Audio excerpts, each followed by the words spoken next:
Teleponan sama gebetan sampai pagi ternyata ada istilahnya, sleep call. Romantis memang. Kita yang telah lelah dan sumpek setelah beraktivitas seharian, kini ada di kamar, curhat, bertukar cerita, mendengarkan suara orang yang bikin kita nyaman, sampai akhirnya kita ketiduran. Tapi film Sleep Call buatan Fajar Nugros ternyata bukan film romantis, melainkan sebuah thriller psikologis. Genre yang masih langka banget di perfilman Indonesia, tapi juga merupakan genre favoritku.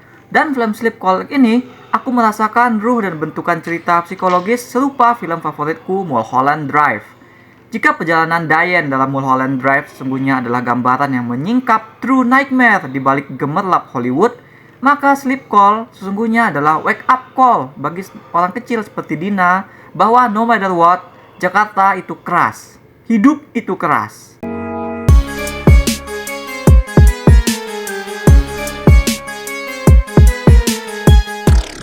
Dua film itu sama-sama tegas dan lugas, blak-blakan memperlihatkan Jakarta seperti halnya Hollywood merupakan tempat mengais kehidupan penuh oleh kesempatan tapi juga tanpa ampun.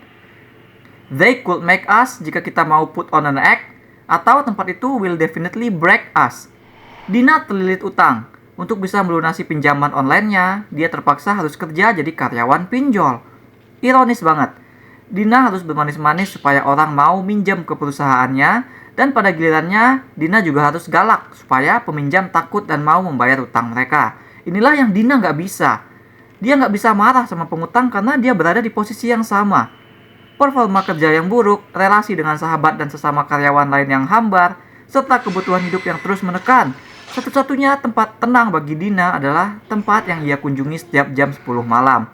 Tempat di mana dia bercengkrama dengan seorang cowok bernama Rama. Dina percaya Rama dan dunia maya itulah yang bakal menyelamatkan dirinya.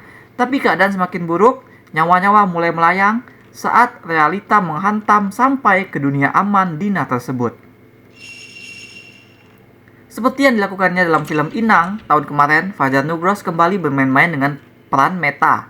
Bermain dengan ekspektasi dan pengetahuan penonton akan cast yang ia pilih untuk memerankan karakter-karakter. Laura Basuki jadi meta saat memerankan Dina karena di mata penonton Laura Basuki punya image kuat sebagai perempuan yang innocent. Di film ini kita nanti akan melihat makhluk Tuhan selembut Laura Basuki harus marah-marahin orang. Film meletakkan simbol polos di tengah dunia yang keras sehingga bagi penonton terasa ada lapisan ekstra. Misalnya ketika karakter Dina yang tadinya merasa kesulitan untuk marah akhirnya bisa meledak marahin orang, bisa anjing-anjingin orang. Efek sebuah kota begitu keras sampai-sampai menghancurkan karakter yang terus ditekan, jadi lebih mudah terdeliver kepada kita semua. Selain Laura dan Dina, film ini juga menyiapkan satu karakter meta lagi, tapi lebih berfungsi sebagai komedi. Yang bahkan komedi tersebut juga berjalan dua lapis, pertama dari image ke aktor tadi, dan kedua dari eksistensi karakter religiusnya dalam dunia pinjol yang keras. Inilah yang akhirnya membedakan Sleep Call dengan Mulholland Drive. Film yang menggambarkan politik belakang layar Hollywood dan kebimbangan karakternya lewat adegan-adegan yang semuanya dreamlike dan surrealis. Fajar Nugros di film Sleep Call memilih untuk memotret kerasnya ibu kota terhadap rakyat jelata dengan lebih gamblang, seringkali juga menyentil lewat komedi. Polosnya Dina saat menagih hutang ke rumah duka, celutukan sesama karyawan dalam membenarkan kerjaan mereka. Nah, komedi-komedi ini membangun ke momen-momen yang lebih kelam seiring berlanjutnya cerita. Puncaknya ya adegan-adegan thriller. Sleep Call memotret dengan intens dan seperti yang diperlihatkan langsung saat pembuka di adegan yang jadi penanda nanti muncul lagi di tengah. Film ini tuh nggak ragu untuk jadi berdarah-darah demi memvisualkan efek dramatis dari tema gimana kerasnya kehidupan membuat seseorang menjadi edan. Nah, bahkan adegan yang lebih metafora seperti cerita Ramayana dengan karakter yang jadi garis bawah karakter-karakter dalam Sleep Call yang didengar oleh Dina juga tidak dibuat surrealis seperti Club Silencio di Hollywood versi Mulholland Drive. Momen surrealis dalam film Sleep Call justru hadir ketika menggambarkan Dina di ruang-ruang amannya bersama Rama. Film mengontraskan dunia ini dengan dunia nyata lewat antara pencahayaan yang jadi ungu-ungu neon ataupun dari ruang dan setting yang lebih terbuka. Film tidak benar-benar menuntun kita. Sometimes cerita akan berjalan dengan abrupt, tapi tanda-tanda visual yang dilakukan film tersebut menjadi pegangan yang cukup untuk membuat kita bisa mengerti. Menjaga hal untuk tetap tampak real dan dekat membuat film ini tentu saja lebih aksesibel bagi penonton. Sementara latar soal fenomena dating online mampu mengangkat concern yang aktual tentang resiko dan bahayanya dunia maya, latar tentang pinjollah yang mampu membuat film ini unik, merakyat, dan terasa urgent. Bahwa ngerinya cerita seperti di Jakarta Dina ini mungkin sedang terjadi di luar sana, dan bahkan tidak terbatas pada Jakarta ataupun orang yang kelas kecil saja.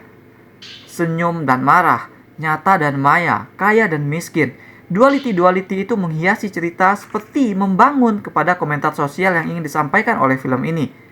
Dan karenanya itulah sesekali kita juga merasakan ada vibe-vibe seperti film Parasite ataupun malah Hunger Games merayapi film ini.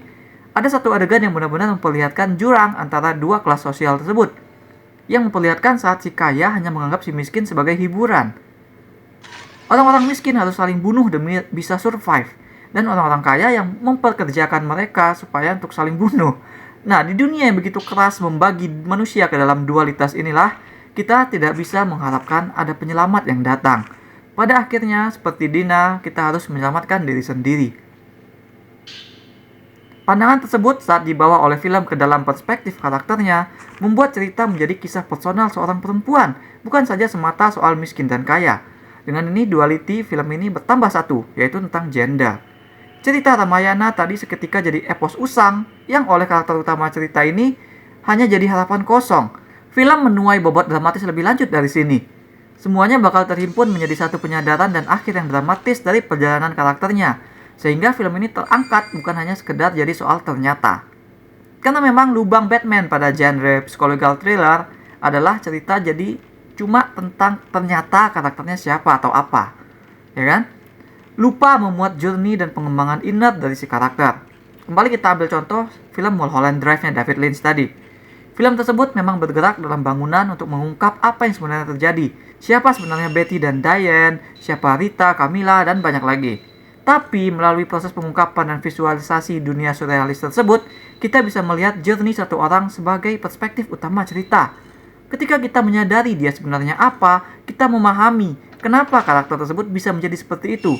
Kita tahu journey naas yang ia alami, bahwa Hollywood fail her. Ya kan, Sleep Call, seperti sudah disebutkan di awal, punya dasar bentukan cerita yang sama.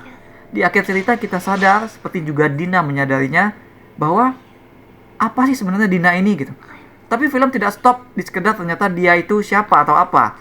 Karena di akhir cerita, kita paham journey yang membuat Dina sampai ke titik itu.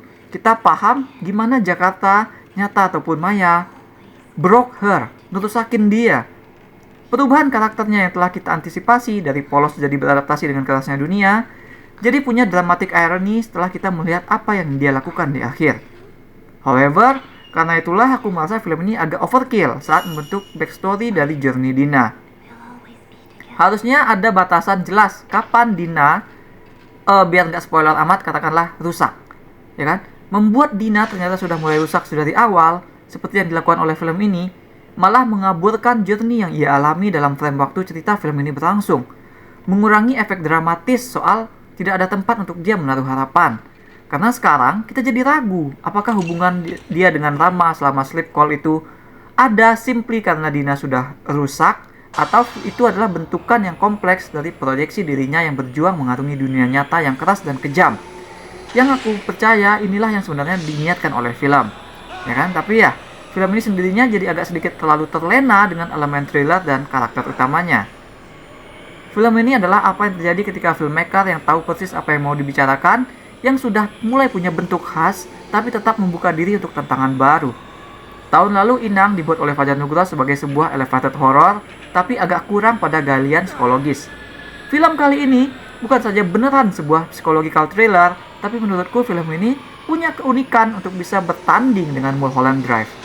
Keputusan untuk membuat momen-momen paling naas karakter lebih gamblang alih-alih surrealis mampu membuat film terasa urgent dan lebih mudah connect kepada penonton kita. Beat-beat cerita dan journey karakternya berhasil terasa dramatis dan intens. Film ini juga menggunakan komedi dengan baik untuk memperkuat delivery temanya. Genre ini naturally punya lubang jebakan dan film berhasil melangkahi itu karena ini bukan sekedar cerita ternyata. Tapi memang aku merasa film ini sedikit overkill dengan backstory sehingga mengurangi efek dramatis dari journey psikologis karakternya. Aku berikan 6,5 dari 10 bintang emas untuk Sleep Call. That's all we have for now. Menurut kalian, apakah penceritaan psikologis seperti yang dilakukan oleh film ini itu mudah untuk diikuti atau tidak? Share pendapat kalian di komen. Jangan lupa hit like dan subscribe supaya nggak ketinggalan review-review dan playthrough lain. Kunjungi mydership.com untuk review yang lebih detail, atau kalian bisa kunjungi store Mydership di ciptoloka.com.